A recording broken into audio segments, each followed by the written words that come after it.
하나님의 큰 은혜가 여러분과 함께하기를 바랍니다. 올해 우리 교회의 표어는 일어나라 복음의 물결이여 하는 말씀입니다. 우리를 통해 물이 바다를 덮음같이 여호와의 영광을 인정하는 것이 온 땅에 충만하게 되기를 바랍니다. 우리는 올해 복음으로 충만해야 합니다. 우리가 거대한 복음의 물결이 되어야 합니다. 우리 통해 우리 가정이 복음이 되게 해야 하고, 우리 교회가 복음이 역사하는 곳이 되게 해야 하고, 우리의 이웃과 지역사회가 하나님의 복음과 그 은혜로 충만하게 되어야 합니다.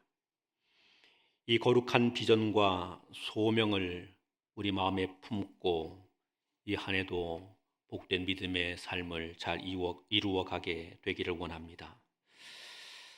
사람은 누구나 자기의 삶을 풍성하게 해가려고 합니다. 돈과 권력, 또 사람들이 좋아하는 모든 것으로 그의 삶을 채워가려고 합니다.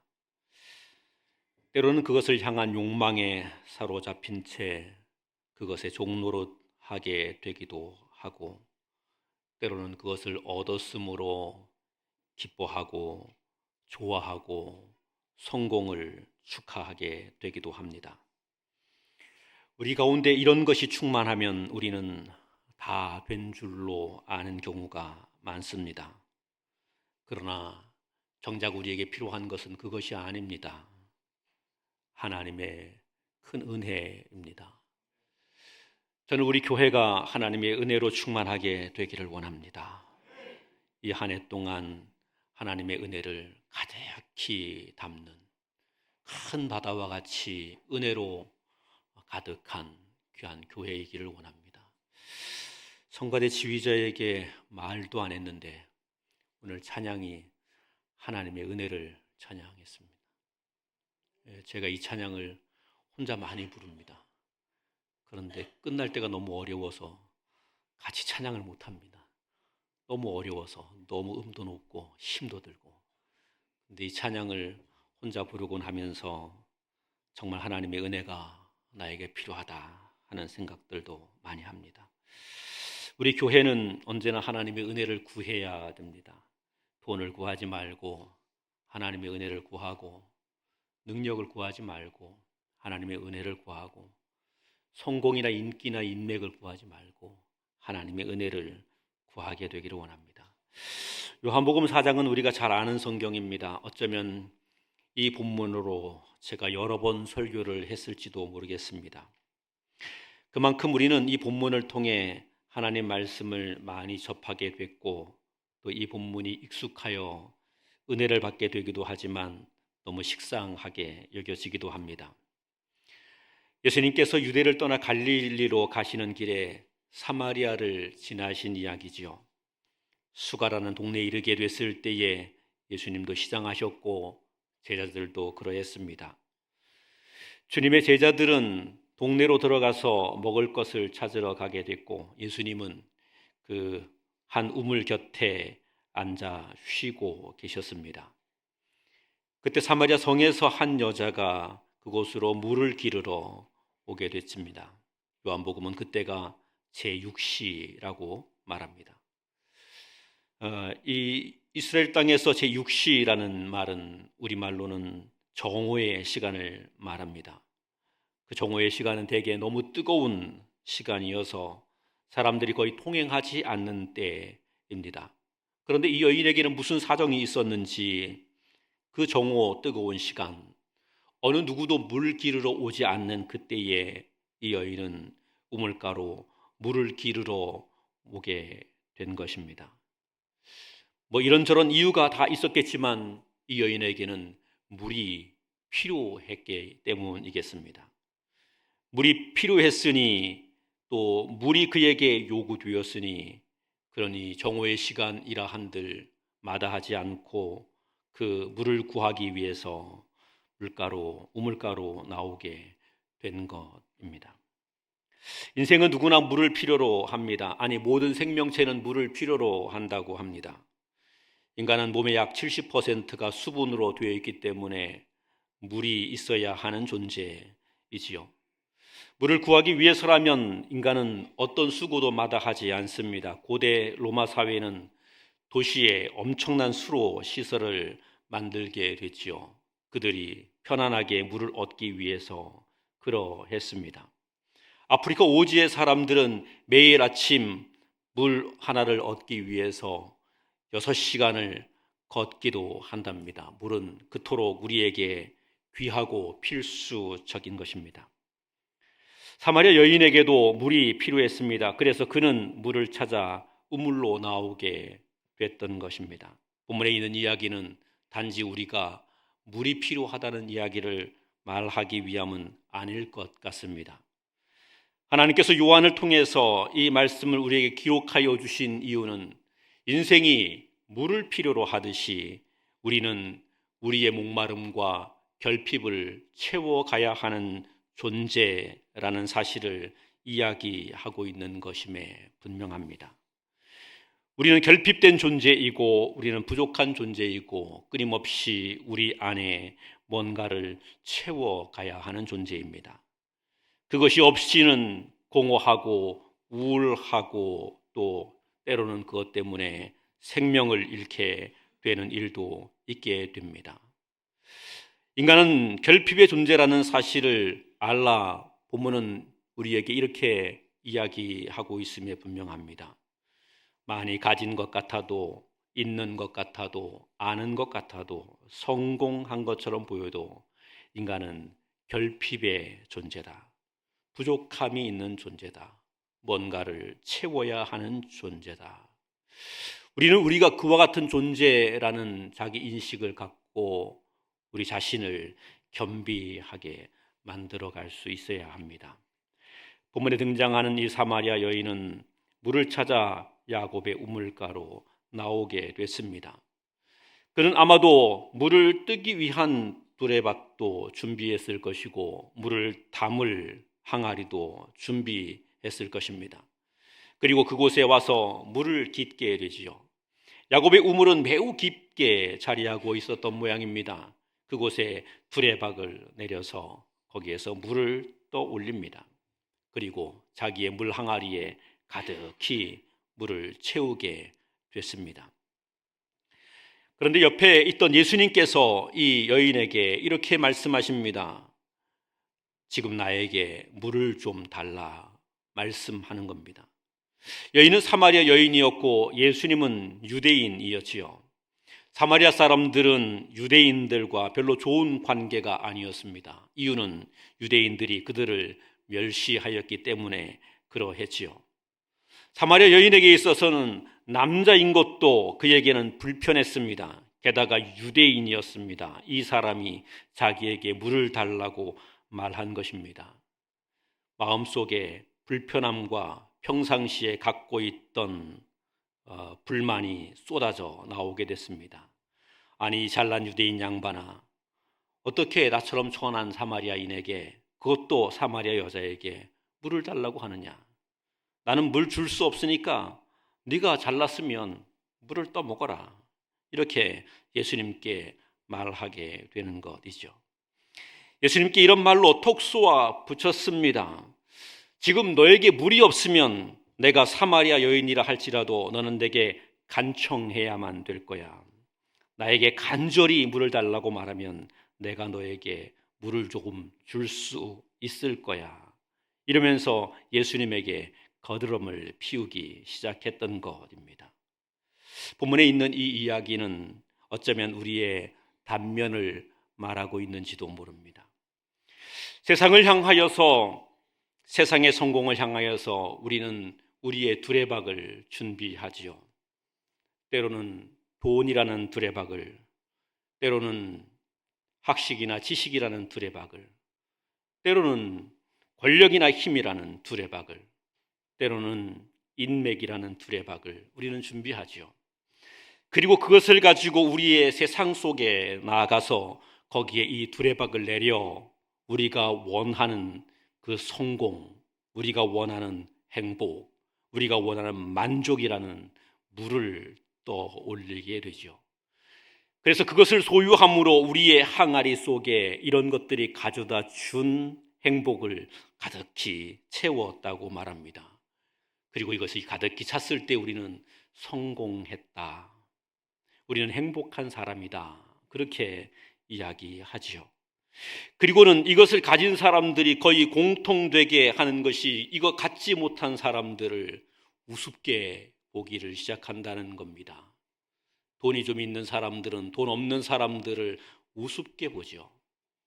권력이 있는 사람들은 그 권력을 가지고 힘없는 사람들을 우습게 보지요. 넓은 인맥을 가진 사람은 그렇지 못한 사람들을 우습게 보지요. 그리고 그들 앞에서 교만을 떨어대기를 시작하죠. 지금 여기 사마리아 여인의 모습이 꼭 그와 같은 모습입니다.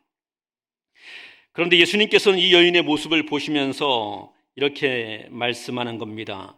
네가 가진 물이라는 것이 참 보잘것없는 것임을 너는 왜 모르느냐. 그리고는 네가 정작 필요로 하는 물은 거기에 있지 않다는 이야기를 말합니다. 주님의 말씀은 이렇습니다. 네가 하나님의 선물과 또 내게 물을 좀 달라는 이가 누구인 줄 알았더라면 내가 그에게 구하였을 것이고 그가 생수를 내게 주었으리라. 이렇게 말합니다. 누구인 줄 알았더라면 그랬을 것이다 하는 말이죠. 몰랐다는 말입니다. 그리고 그는 자신이 갖고 있던 것이 진짜 행복인 줄 알고 참된 만족인 줄 알고 착각하게 됐다는 것입니다. 착각하여 교만을 떨게 되었다는 이야기입니다. 사랑하는 여러분, 혹시 우리 안에 이런 착각이 있지는 않습니까? 혹 이렇게 착각하여 마치 성공한 것처럼 우리 삶을 이어가고 있지는 않습니까? 우리가 하나님을 섬긴다고 말하지만 실제는 우리의 두레박은 하나님이 아니라 세상의 것을 두레박으로 삼아 세상 것을 취한 것으로 내가 마치 대단한 신앙이라도 있는 양 착각하고 있지는 않습니까? 그래서 그것으로 교만한 자가 되고 있지는 않습니까? 이렇다면 우리는 하나님 앞에 정말 풍성한 은혜를 누리는 자가 되지 못한다 하는 사실입니다. 인간이 세상에서 얻을 수 있는 것, 그것은 인간을 충분히 채울 수 있는 것이 되지 못합니다. 오늘 본문 13절에서는 예수께서 대답하여 이르시되 이 물을 마시는 자마다 다시 목마르려니와 이렇게 말했습니다. 세상의 우물로 나가서 우리가 가진 두레박으로 성공을 가득히 거두어서 우리의 항아리에 채우게 됐는데 이것을 먹고 마시는 이것으로 인해서 우리가 우리의 삶에 정말 갈급함을 온전히 해결할 수 있는가, 만족할 수 있는가? 그렇지 못하다는 겁니다. 다시 목마르게 된다 이야기합니다. 심리학자 필립 브링먼은 복권에 당첨된 사람들의 행복도에 대하여서 연구를 해보았던 모양입니다. 그들이 일시적으로 행복이 급상승하게 된답니다. 그런데 시간이 지날수록 그 행복은 다 사라져버리고 만다는 거죠. 복권이 당첨될 때에 그때만큼의 아니 그것보다 더 큰 자극이 그에게 와야만 그는 그때 행복을 느낀다는 거죠. 그래서 복권에 당첨되어서 행복을 얻었던 사람들은 그 이후로 계속하여 불행한 삶을 살게 되고 끊임없이 욕망에 시달리게 된다 하는 그런 내용의 이야기를 말한 바가 있습니다. 인간은 그렇습니다. 뭔가를 얻게 되면 그것을 취하게 되면 그것으로 만족하여 끝나는 존재가 아닙니다. 인간에게는 마치 거대한 블랙홀이 있는 것 같아서 그 속에 아무리 크고 귀한 것을 집어넣어도 인간의 욕심의 블랙홀을 결코 채울 수가 없다 하는 것이죠. 그러니 만족이 있을 까닭이 없습니다. 행복이 있을 까닭이 없습니다.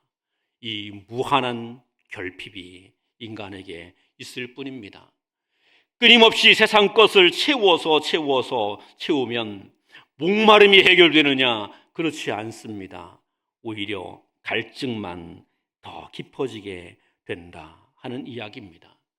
그래서 주님은 우리에게 이렇게 이야기하는 것입니다. 이 물을 마시는 자, 그런 사람이 되지 말아라.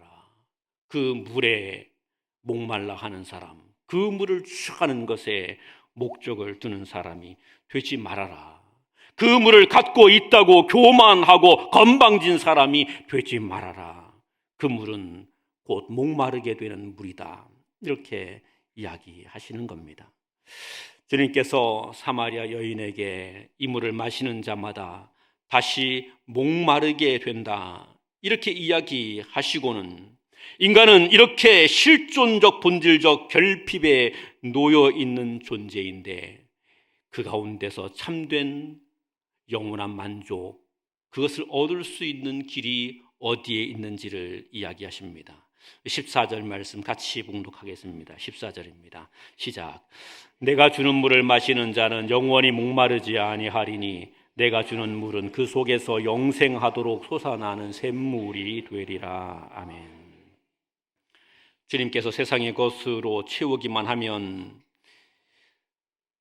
모든 결핍을 이기고 만족할 수 있을 것이라고 착각하는 이 사마리아 여인에게 그 물을 마시는 것으로 해결될 수 없고 그 안에 영원토록 솟아나는 샘물이 있어야 된다는 이야기를 말하게 되는 것이죠. 영원토록 솟아나는 샘물이 있어야 된다고 설명하는 것입니다. 그러나 이 여인이 이 말씀을 이해하지 못하지요. 이 여인에게 이런 질문을 합니다. 내 남편을 데리고 오라, 이렇게 이야기하죠. 그랬더니 이 여인이 하는 말이 이렇습니다. 내게 남편이 5이 있었으나 지금 있는 자도 내 남편이 아니다는 거죠. 나는 남편이 없습니다. 주님은 이 여인에게 네가 5명의 남편이 있었지, 그런데 지금 있는 자도 내 남편이 아니지. 너는 남편이라는 존재를 통해서 내 인생의 행복을 꿈꾸었어. 너는 남편이라는 이 존재를 통해서 내 삶의 목마름을 해결하고자 했어. 남편을 만남으로 내 삶을 평안하게 행복하게 만들려고 했어. 그래서 한 남편을 만났지만 그에게 충족되지 않았고 다른 남편을 만났지 또 안 됐어. 그래서 5명이나 되는 남편들을 만났지만 그 남편들이 너에게 내 삶을 행복하게 만들어가지 못했지. 그리고 지금 있는 남편도 너를 행복하게 복되게 너를 만족해 하고 있지 못하지. 무엇을 의미하니? 이 땅에 야곱의 우물을 마신 것으로 목마름이 해결되지 않는 것처럼 세상의 남편으로도 내 삶이 채워지지 않는다는 거야. 그러니 너는 그런 것들을 구하지 말고 내 안에서 영원토록 솟아나는 샘물이 되는 그분을 만나야 하고 그 은혜를 구하는 자이어야 된다, 이렇게 말씀하는 것입니다. 사랑하는 여러분, 우리는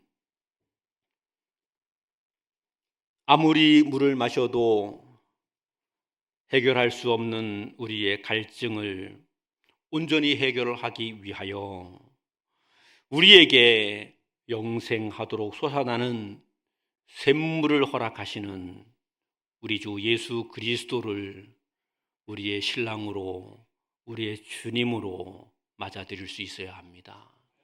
주님은 이 이야기를 우리에게 하시는 것입니다. 우리가 우리 안에 예수 그리스도로 말미암아 은혜와 생명의 샘을 간직하게 되면 이 샘이 우리에게서 끊임없이 솟아올라서 우리 안에 한없는 만족을 허락하여 주게 되는 겁니다.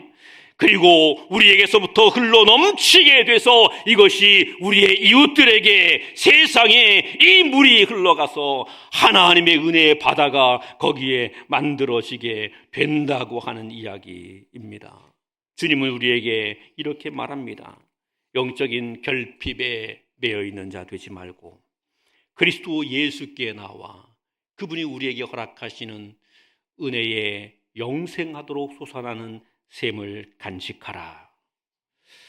올 한 해 우리가 하나님의 교회를 섬기며 복음의 물결을 일으켜 가야 할 것입니다. 우리가 구해야 될 것이 무엇입니까? 세상의 두레박을 붙들고 세상의 욕망의 그릇을 채워가려고 하지 말아야 합니다.